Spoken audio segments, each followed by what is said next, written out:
Tiago capítulo 2. Eu li assim, alguns trechos do capítulo 1. Eu estou falando sobre obediência.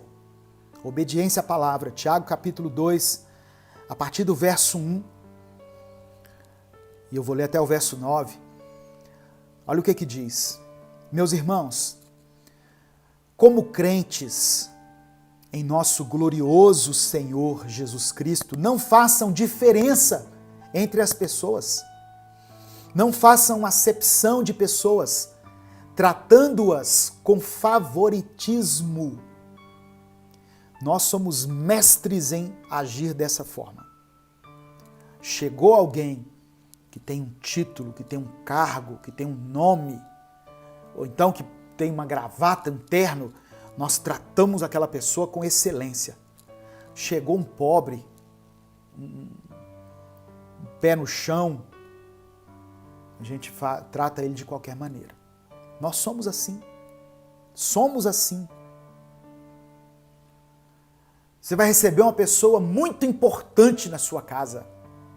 Você vai receber uma pessoa, sei lá, da política, um médico, alguém que tem proeminência na sociedade. O que você vai fazer? Eu vou pegar o que eu tenho de melhor, pastor. As minhas baixelas, os meus talheres melhores que eu tenho guardado aqui, ó, na minha prateleira. E quando chega o pobre, o pedreiro, o peão na sua casa? Não, eu dou qualquer coisa para ele. Não façam acepção entre as pessoas. Não trate ninguém com favoritismo. E aí Tiago dá um exemplo assim, muito prático. A partir do verso 2 ele fala assim, olha, suponham que na reunião de vocês, entre um homem com anel de ouro e roupas finas, e também entre um homem pobre com roupas velhas e sujas.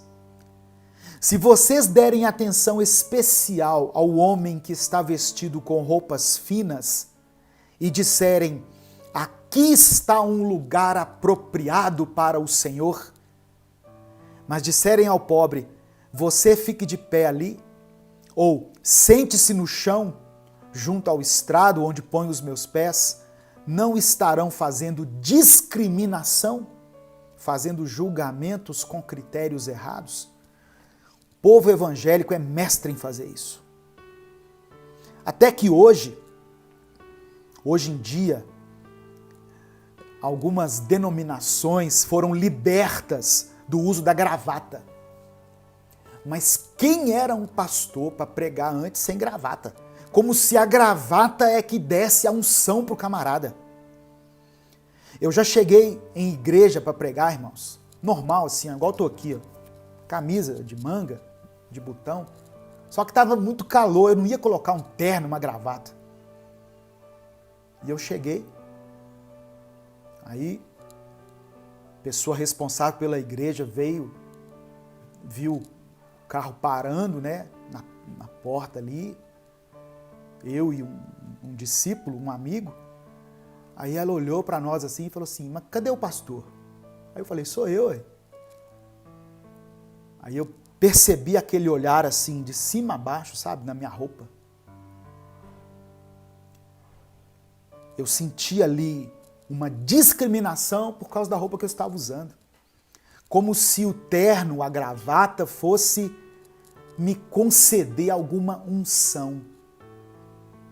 Vocês estão entendendo? Como se isso fosse trazer alguma virtude, algum benefício para mim. Título não traz autoridade nenhuma se você não estiver vivendo aquilo que você prega.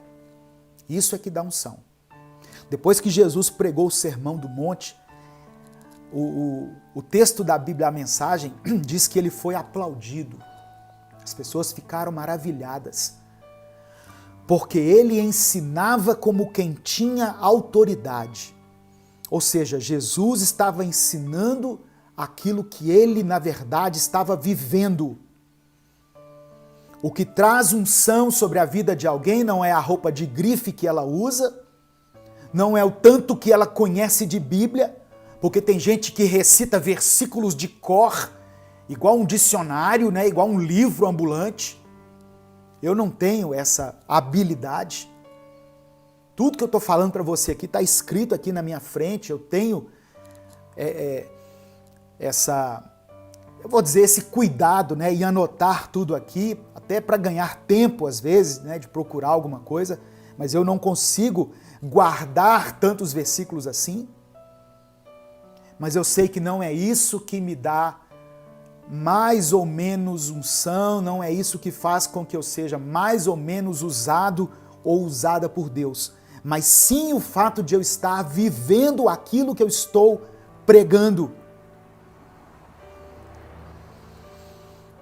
Então aqui, Tiago está repreendendo as pessoas, dizendo que se elas tratarem melhor alguém que está vestido melhor, alguém que tem um cargo, um título, uma posição, elas estão erradas. Igreja é lugar onde o pobre e o rico sentam-se um ao lado do outro. Ali não tem o doutor fulano de tal, o senhor não sei o quê, o apóstolo, o bispo, não tem isso. Graças a Deus é outra coisa que as igrejas têm se libertado. Antes você ia na igreja, né, tem igrejas assim ainda. Aí lá na frente tem aquelas cadeiras de couro, né, parecendo um trono. Ali não, ali é onde os pastores vão sentar, né? E os irmãozinhos? Não, os irmãos sentam no banco de madeira. Senta naquelas cadeiras de plástico, que de vez em quando abre as pernas, né? Quando tem um mais pesadinho em cima dela, abre as pernas. Isso mesmo, Josiane, todos nós somos iguais. Aos olhos do Senhor, todos nós somos iguais. Todos nós somos miseráveis pecadores. Não temos em nós nenhuma diferença. E Tiago fala no verso 4, vocês estão fazendo discriminação, fazendo julgamentos com critérios errados. Versículo 5, ouçam, meus amados irmãos, não escolheu Deus os que são pobres aos olhos do mundo para serem ricos em fé e herdarem o reino que ele prometeu aos que amam? Mas vocês têm desprezado o pobre. Não são os ricos que oprimem vocês? Não são eles os que os arrastam para os tribunais? Não são eles que difamam o bom nome que sobre vocês foi invocado? Se vocês de fato obedecerem à lei real encontrada na Escritura que diz, ame o seu próximo como a si mesmo, estarão agindo corretamente. Mas se tratarem os outros com favoritismo, com acepção, estarão cometendo pecado e serão condenados pela lei como transgressores. Meu Deus. Tem gente falando, o Fagner está falando ali, ó, ainda vejo muito isso, é triste. É verdade, meu irmão. Muitas igrejas, muitos lugares tratam os outros com favoritismo. Mas entre nós que somos servos de Deus, não deveria ser assim. Muitas igrejas ficam enaltecendo a figura de homens, né? A figura de pessoas que ocupam algum lugar no púlpito e menosprezando aquele que está lá na portaria, que está varrendo o chão, que está lavando o banheiro. E não deve ser assim. Eu não estou dizendo que aquele que prega a palavra não deve ter a sua importância, o seu respeito, mas ele deve ser importante e deve ser respeitado tanto quanto aquele que está servindo água, tanto quanto aquele que está servindo ceia. Amém?